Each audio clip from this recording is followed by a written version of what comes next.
দুপৰীয়া আমাৰ বশিষ্ঠ থানাত বাইক এখন চুৰি হোৱাৰ খবৰ এটা আহে আৰু সেইটো আমাৰ বৰ্তমান তদন্ত চলি আছে আৰু বাইক চুৰি হোৱা ঘটনাটো তদন্ত চলি আছে আৰু সেইটো ছ'চিয়েল মিডিয়াটো বহুলভাৱে প্ৰচাৰিত হৈছে আৰু যিগৰাকী মহিলাই বাইক চুৰিৰ বিষয়ে ছ'চিয়েল মিডিয়াত কৈছে তেখেত প্ৰকৃততে গাড়ীখনৰ অ'নাৰ নহয়। গাড়ীখনৰ অ'নাৰ হৈছে মোহিত কুমাৰ নামৰ এজন যুৱক।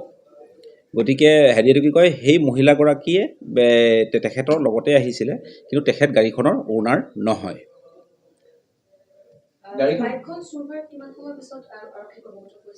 গাড়ীখন চুৰ হৈছিলে ৰাতিপুৱা পুৱতি নিশা 3:30 বজাত আৰু আমাৰ থানাত খবৰ দিয়ে দুপৰীয়া দিনৰ 11টা বজাৰ পাছত। প্ৰায় 6 ঘণ্টা 7 ঘণ্টাৰ মূৰত আমাৰ ইয়াত খবৰটো দিয়ে। এতিয়া কেনেকৈ চলিছে তদন্ত বা আপোনালোকে কিবা ক্লু পাইছে নে গোটেই ঘটনাটোক লৈ?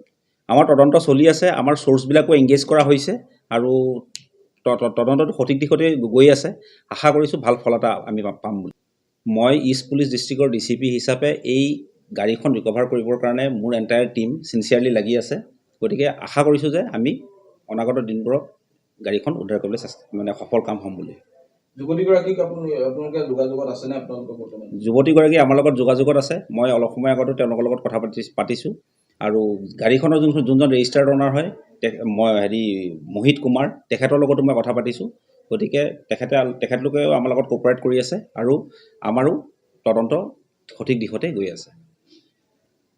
দুপৰীয়া আমাৰ বশিষ্ঠ থানাত বাইক এখন চুৰি হোৱাৰ খবৰ এটা আহে আৰু সেইটো আমাৰ বৰ্তমান তদন্ত চলি আছে আৰু বাইক চুৰি হোৱা ঘটনাটো তদন্ত চলি আছে আৰু সেইটো ছ'চিয়েল মিডিয়াটো বহুলভাৱে প্ৰচাৰিত হৈছে আৰু যিগৰাকী মহিলাই বাইক চুৰিৰ বিষয়ে ছ'চিয়েল মিডিয়াত কৈছে তেখেত প্ৰকৃততে গাড়ীখনৰ অ'নাৰ নহয়।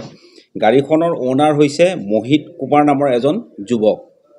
গতিকে হেৰিটো কি কয়, সেই মহিলাগৰাকীয়ে তেখেতৰ লগতে আহিছিলে, কিন্তু তেখেত গাড়ীখনৰ অ'নাৰ নহয়।